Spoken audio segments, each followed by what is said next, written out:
Buenos días a todos, somos Entreguerras y esto es Informativo Geopolítico, unos minutos en los cuales intentaremos resumirte toda la actualidad geopolítica acaecida durante el 6 de enero de 2025.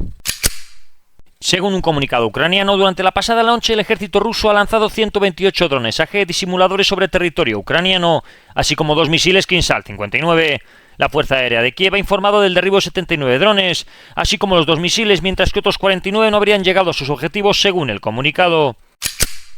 Canales rusos han informado que las Fuerzas Armadas de Ucrania han continuado con su ataque en la región de Kursk, en la dirección de Verdín y Novosonitsky, utilizando la misma táctica que el día anterior, avanzando con una columna de transportes de tropas y desembarcando cerca de las localidades que se pretenden tomar. Parece que la ofensiva no ha tenido mucho éxito, aunque es pronto para decirlo, ya que podemos estar hablando de niebla de guerra. En una reciente entrevista con el podcaster estadounidense Lex Fridman, el presidente ucraniano Volodymyr Zelensky ha revelado que el dictador bielorruso Alexander Lukashenko se disculpó poco después del inicio de la invasión a gran escala de Rusia, lamentando la participación de Bielorrusia en la guerra. Según Zelensky, Lukashenko le aseguró que no había tenido control sobre los misiles lanzados desde su territorio hacia Ucrania y señaló directamente al presidente ruso como responsable, Vladimir Putin. En Oriente Próximo, 3 cohetes han sido lanzados al menos desde la Franja de Gaza, impactando 2 de ellos en la ciudad de Sderot y siendo el tercero interceptado por las fuerzas israelíes. Se han dado informaciones de que colonos israelíes estarían atacando a algunos pueblos en la zona de Kalkiya y Ramallah, en Cisjordania. 2 soldados israelíes habrían muerto y otros 2 resultado gravemente heridos durante los combates en el norte de la Franja de Gaza durante la mañana del día de hoy, según un comunicado del ejército israelí.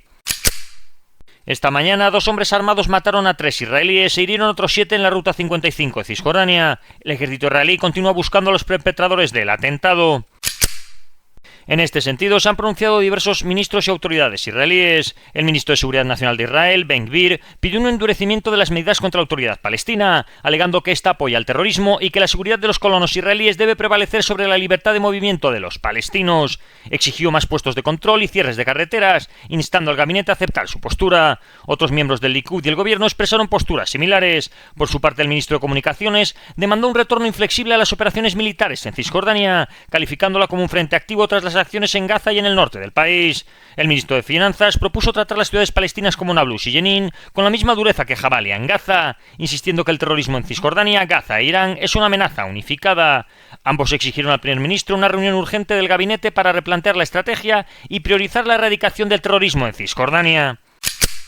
El ejército libanés ha anunciado su despliegue en los alrededores de la ciudad de Naquora, zona occidental del sur del país, tras la retirada del ejército israelí de la misma área. El rabino jefe de la comunidad judía siria en Israel, Benjamin Hamra, envió una carta al nuevo líder de Siria, al-Golani, felicitándole por su victoria sobre el régimen de Bashar al-Assad y destacando la importancia de preservar el legado de la histórica comunidad judía en el país. Hamra hizo un llamamiento al líder sirio para que garantice la protección de los judíos que aún residen en Siria y se asegure de preservar cuidadosamente los lugares históricos vinculados a la comunidad judía. En su mensaje, Hamra ha expresado su esperanza de que bajo el nuevo liderazgo, Siria pueda transformarse en un país multicultural, tolerante e inclusivo, donde todas las minorías religiosas y étnicas puedan vivir en paz y en seguridad. Además, planteó la posibilidad de cooperar en el futuro para revitalizar la comunidad judía en Siria y facilitar visitas a la región, preservando así el patrimonio compartido entre ambas comunidades. Las fuerzas democráticas sirias siguen informando sobre la continuidad de los combates contra los mercenarios de ocupación turcos del Ejército Nacional Sirio. El ministro de Asuntos Exteriores de Turquía, Hakan Fidan, ha declarado que la eliminación del grupo armado kurdo YPG en Siria es inminente debido a los cambios en la situación del país tras la caída del régimen de Bashar al-Assad. Fidan ha afirmado que Turquía no tolerará la presencia del YPG, considerándolo una extensión del PKK, al que clasifican como organización terrorista. Además, ha criticado el apoyo occidental a los grupos liderados por kurdos con la excusa de que se enfrentan al Daesh, algo que Turquía condena enérgicamente. El mando central de los Estados Unidos en Oriente Próximo anuncia que en los últimos días han realizado junto a sus socios nuevas operaciones contra el Daesh en Siria e Irak. En territorio iraquí han informado sobre enfrentamientos contra miembros del Daesh en sus escondites en las montañas Hamrin, recibiendo apoyo de los F-16, F-15 y aviones A-10 Thunderbolt. Informan que un miembro de la coalición murió y otros 2 resultaron heridos, no siendo ninguno de ellos ciudadanos estadounidenses. En territorio sirio, junto con las fuerzas kurdas de las Fuerzas Democráticas Sirias, han informado de la captura del líder de una célula del grupo terrorista Daesh cerca de Deir al-Zawar. Los hutíes afirman haber desarticulado una red de espionaje inglesa creada por el MI6 con ayuda de Arabia Saudí. Esta red habría tenido la misión de realizar misiones de inteligencia para monitorizar instalaciones armamentísticas de los hutíes en Yemen, en apoyo de la coalición estadounidense y británica.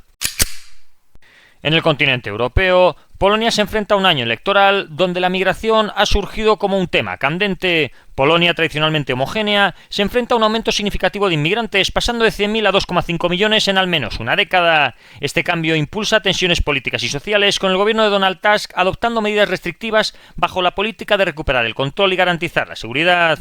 Tusk critica al PIS por corrupción de la gestión migratoria y endurece su postura contra el Pacto Migratorio de la Unión Europea, que considera insuficiente.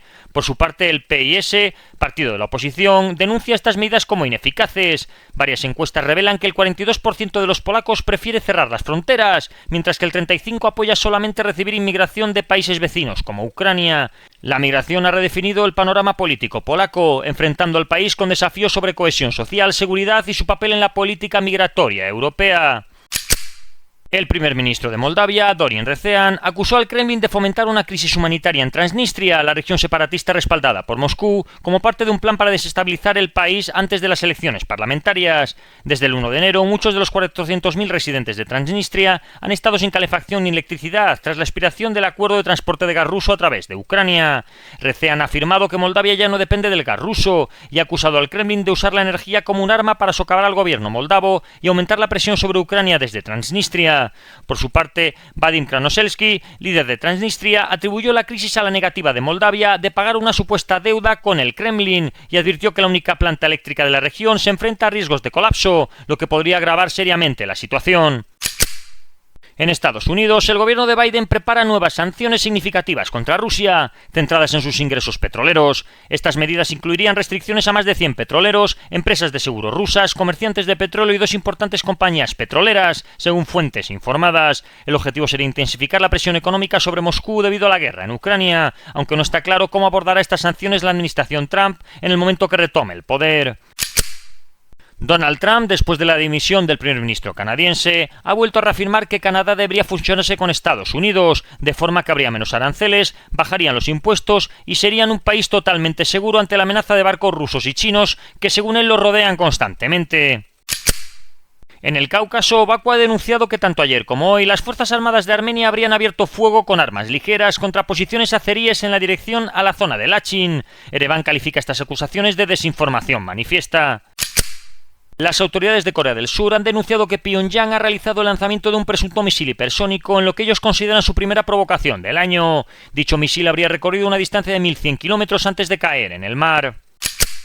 Durante el día de hoy, la Oficina de Investigación Anticorrupción para Funcionarios de Alto Rango de Corea del Sur ha entregado a la Policía Metropolitana de Seúl la aplicación de orden de arresto contra el presidente surcoreano Yoon Suk-yeol. Dicha orden expiraba la madrugada del lunes. La Policía Metropolitana de Seúl, después de un tiempo, se ha negado efectivamente a asumir la tarea de hacer cumplir la orden de arresto del presidente por sí sola. Esto ocurre después de la última vez que los oficiales de la policía tuvieron que enfrentarse a unidades del Servicio de Seguridad Presidencial y a la 55ª División de Infantería de la Defensa Personal del Ejército de Corea del Sur, que les impidieron realizar la tarea de arrestar al presidente Yoon.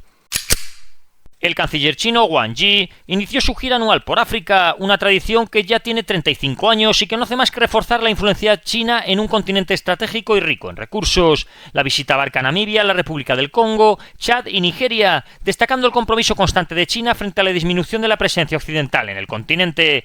China buscaría fortalecer acuerdos minerales, apoyar financieramente a naciones endeudadas y encontrar mercados para sus exportaciones. Según analistas, esta coherencia contrasta con las posturas fluctuantes de Estados Unidos, el Reino Unido y la Unión Europea. Además, China ha sido un socio fiable para las nuevas juntas militares en el Sahel y África Occidental, en contraste con las críticas recibidas por los occidentales hacia su presencia.